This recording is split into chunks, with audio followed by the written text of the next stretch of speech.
Jueves 27 de noviembre de 2025. Tres mensajes del Evangelio de hoy, tomado del Evangelio de San Lucas, capítulo 21, versículos del 20 al 28. En aquel tiempo, dijo Jesús a sus discípulos: Cuando vean a Jerusalén sitiada por ejércitos, sepa que entonces está cerca su destrucción. Entonces, los que estén en Judea, que huyan a los montes. Los que estén en medio de Jerusalén, que se alejen. Los que estén en los campos, que no entren en ella. Porque estos son días de venganza para que se cumpla todo lo que está escrito. Ay de las que estén encinta o criando en aquellos días. Porque habrá una gran calamidad en esta tierra y un castigo para este pueblo. Caerán a filo de espada, los llevarán cautivos a todas las naciones, y Jerusalén será pisoteada por gentiles hasta que alcancen su plenitud los tiempos de los gentiles. Habrá signos en el sol y la luna y las estrellas, y en la tierra angustia de las gentes, perplejas por el estruendo del mar y el oleaje, desfalleciendo los hombres por el miedo y la ansiedad ante lo que se le viene encima al mundo, pues las potencias del cielo serán sacudidas. Entonces verán al Hijo del Hombre venir en una nube con gran poder y gloria. Cuando empiece a suceder esto, levántense, alcen la cabeza, se acerca su liberación. Palabra del Señor. Gloria a ti, Señor Jesús. Querida familia, seguimos en este que se conoce como el discurso escatológico de Jesús. Ya lo hemos dicho en los evangelios que hemos meditado en estos días y hoy lo repetimos. El Señor está hablando aquí, en primer lugar, de la destrucción de Jerusalén que sucedió hacia el año 70 de nuestra era, cuando Tito, hijo del emperador Vespasiano, destruyó Jerusalén y con ella su majestuoso templo. Aquí el Señor sigue hablando entonces de este acontecimiento, pero también nos habla de su segunda venida. Creemos por fe católica que el Señor ha de volver.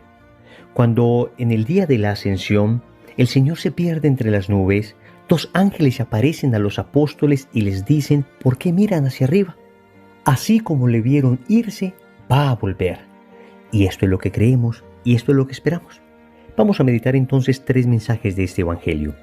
Primero, prepárate para el combate.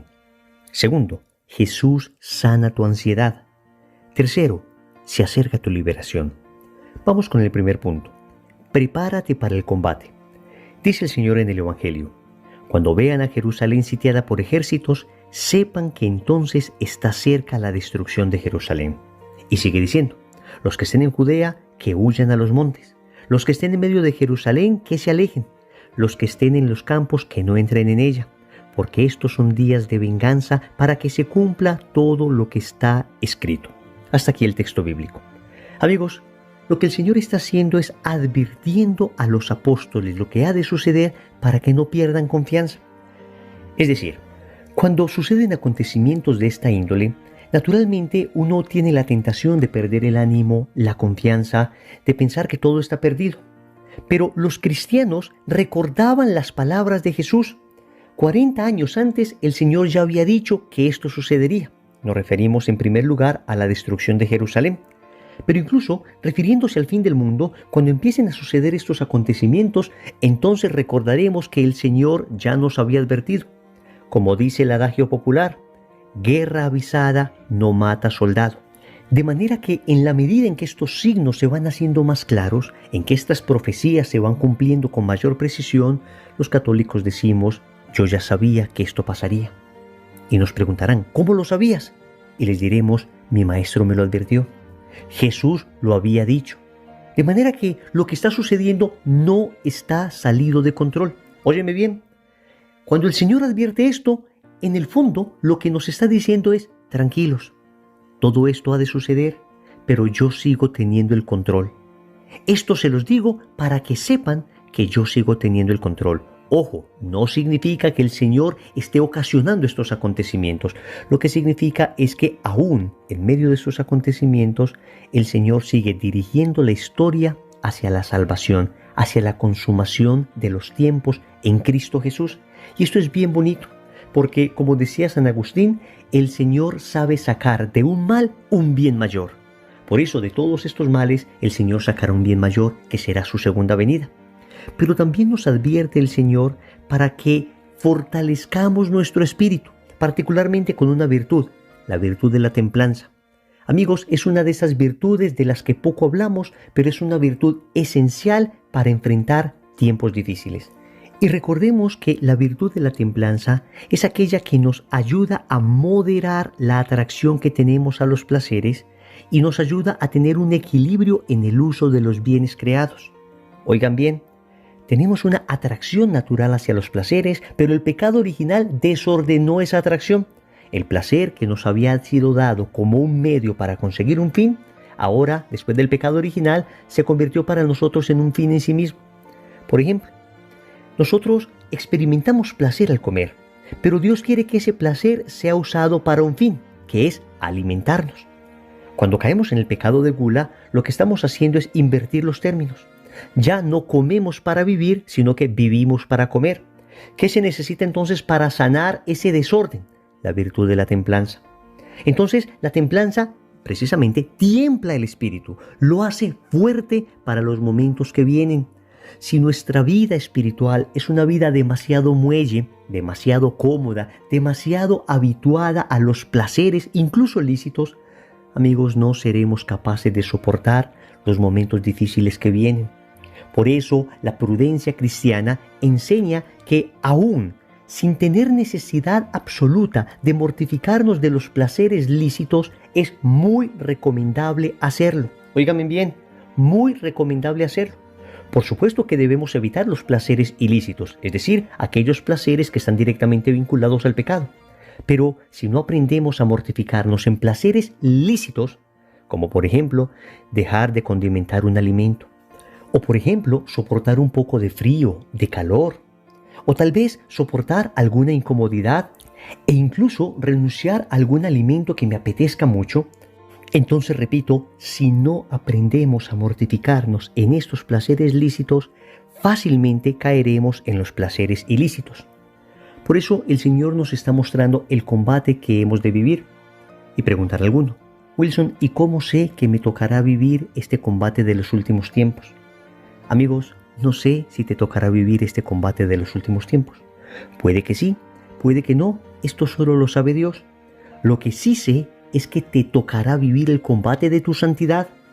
Te tocará vivir el combate que significa caminar junto al Señor. Porque ciertamente cuando decides seguir al Señor, empiezan combates. Lo dice el libro sapiencial. Si tu alma decide seguir al Señor, que se prepare para la lucha. Lo dice el libro de Job en el capítulo 7, versículo 1. Militia est vita hominis super terram. Combate es la vida del hombre sobre la tierra. De manera que todo seguimiento auténtico de Cristo, tarde o temprano, necesariamente terminará en un combate. Y si no estamos preparados para ese combate, si no templamos nuestro espíritu para ese combate, fácilmente empezaremos a perder batallas. Y si nos descuidamos más, terminaremos perdiendo todo el combate. Así que, amigos, a combatir. Segundo, Jesús sana tu ansiedad.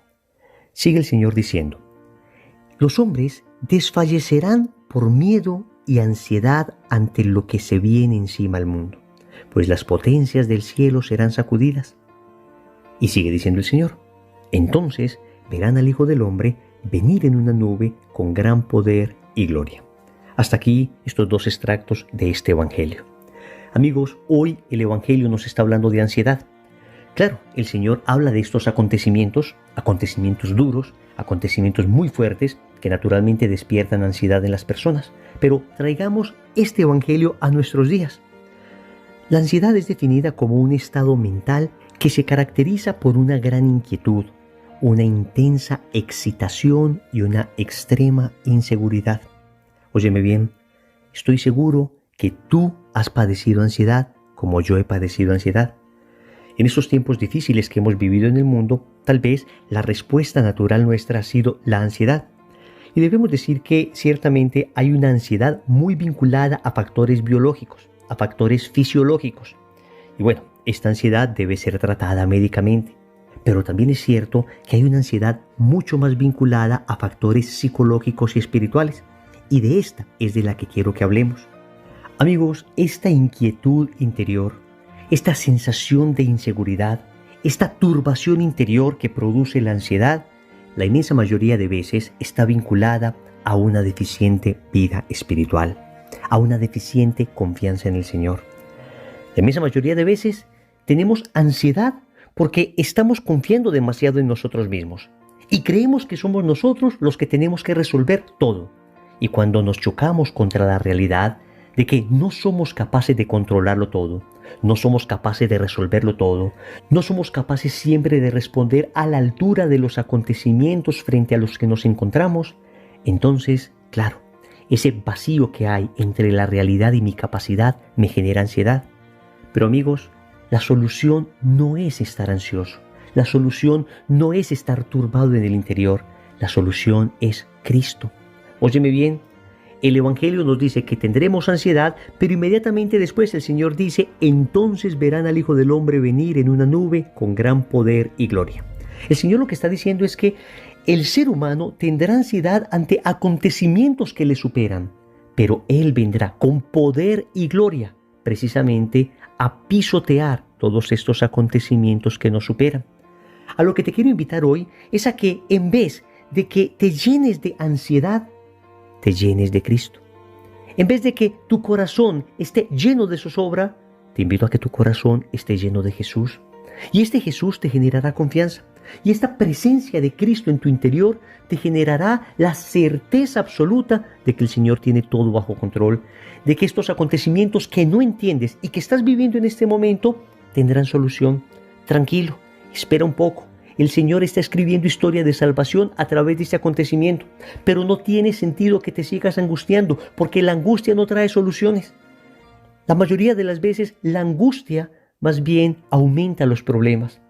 La angustia, la mayoría de las veces, no nos deja ver con claridad las salidas. Repito, aquí estoy hablando de una angustia más de carácter psicológico, más de carácter espiritual. Ciertamente hay angustias, ansiedades, como lo dijimos al principio, más de carácter biológico, por algún tipo de desestabilización hormonal. Eso claro que hay que tratarse médicamente, pero la inmensa mayoría de nosotros vivimos estas ansiedades, estas angustias, producto de nuestra falta de confianza en Dios y de una excesiva confianza en nosotros mismos. Entonces, repito, si confiamos demasiado en nosotros, la respuesta va a ser la ansiedad.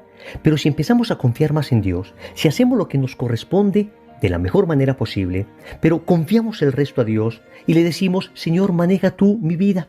Señor, aquí te entrego el timón, encárgate tú. Yo por mi parte haré lo que me corresponde, pero sé que tú, Señor, finalmente serás el que conduce los destinos de mi vida. Cuando hacemos eso, entonces nuestra alma se llena de paz. Entonces los acontecimientos que naturalmente nos turban, nos llegan a turbarnos hasta el punto de perder la paz interior. Y para esto, amigos, es necesario volver a una práctica espiritual católica que hemos perdido, y es la meditación cristiana. Cuando uno es capaz de aquietarse, cuando uno suspende por un instante todas esas actividades que nos agobian para adentrarse en uno mismo, para meditar y reflexionar en torno a los misterios de la vida de Cristo, por ejemplo a través del Santo Rosario, por ejemplo a través de un buen libro espiritual, por ejemplo a través de la lectura orante de la palabra de Dios, esto tiene como consecuencia inmediata la serenidad en el espíritu. Esto te trae quietud, te trae paz, te trae tranquilidad. Pero repito, para ello hay que suspender un poco todo lo que está afuera. Hay que apartarse un instante y volver a la meditación de los misterios de la vida de Cristo. Y no tenemos que recurrir a meditaciones de religiones orientales que más bien pretenden como vaciar la cabeza de todo contenido, sino ir a la meditación cristiana que pretende más bien llenar nuestro corazón de Cristo, llenar nuestro corazón de los misterios de la vida de Jesús, de los misterios de los santos, llenar nuestro corazón de la presencia del Espíritu Santo. Y es allí donde encontraremos la sanación de nuestra ansiedad. Tercero, se acerca tu liberación. El Señor concluye diciendo, cuando empiece a suceder esto, levántense, alcen la cabeza, se acerca su liberación. Óyeme, esta palabra de Dios es para ti. Yo no sé qué estás viviendo, no sé qué batalla estás librando, no sé cuán profunda sea la ansiedad que tienes. Lo que te aseguro es que se acerca tu liberación. El Evangelio hoy te dice que no te des por vencido, que sigas luchando por aquello que buenamente desea tu corazón. Ojo, aquello que buenamente desea tu corazón, sigue luchando por aquello que anhelas, siempre y cuando esto se ajuste a la voluntad de Dios. Pero entiende que naturalmente el luchar por cosas buenas va a implicar combate. Es un camino cuesta arriba, es un camino que implica sacrificio. Tranquilo, si es difícil el camino, seguramente vas por la dirección correcta. Porque recuerden que una noche nunca es tan oscura como cuando está a punto de amanecer. El momento de mayor penumbra, de mayor oscuridad de la noche es aquel que precede el clarear del horizonte, el alba. Muchas veces sucede que en nuestra vida se cierran puertas y nos desesperamos y se nos olvida que cuando se cierra una puerta se abren muchas ventanas. No dejes que tu mente se ofusque, no dejes que la angustia te gane, no dejes que la ansiedad te venza. Abre los ojos a la realidad espiritual que solo la fe, la oración y la certeza de la compañía de Jesús te pueden dar. Sucede muchas veces que lloramos porque hemos perdido el sol y las lágrimas no nos dejan ver las estrellas. A veces nos aferramos ante acontecimientos difíciles y creemos que eso que perdimos lo era todo en la vida. Y no nos damos cuenta que el único que lo es todo es Cristo. Y si lo tenemos a Él no hemos perdido nada. Y con Él encontraremos nuevo valor en la realidad que se nos avecina. Así que, amigos, en medio de este evangelio tan fuerte que tenemos hoy, el Señor nos da siempre un mensaje de esperanza. Se acerca nuestra liberación. Oremos. Amado Señor, hoy te suplico que me prepares para el combate. Sabes que he sido muy flojo en mi vida espiritual. Sabes que he estado demasiado acostumbrado a los placeres de la vida, incluso lícitos, y me ha faltado esa templanza necesaria para seguirte. Hoy te suplico que me concedas la gracia de templar mi espíritu, de fortalecerlo, para prepararme al combate que se viene si es que decido seguirte con radicalidad. También te suplico que sanes definitivamente esta ansiedad, esta angustia, esta zozobra interior que me produce lo que enfrento. Y más bien ayúdame a crecer en confianza y en la certeza de saber que si tú estás conmigo, todo está bajo control. Finalmente, te suplico, Señor, que me ayudes a perseverar, que me ayudes a insistir, resistir y persistir y a creer que efectivamente se acerca mi liberación. Señor, dame lo que me pides y pídeme lo que quieras. Amén. Recordemos entonces, primero, prepárate para el combate. Segundo, Jesús sana tu ansiedad. Tercero, se acerca tu liberación. Compromiso. Te invito para que te acerques a una capilla de adoración al Santísimo y hagas un instante de oración. En el nombre del Padre, y del Hijo, y del Espíritu Santo. Amén.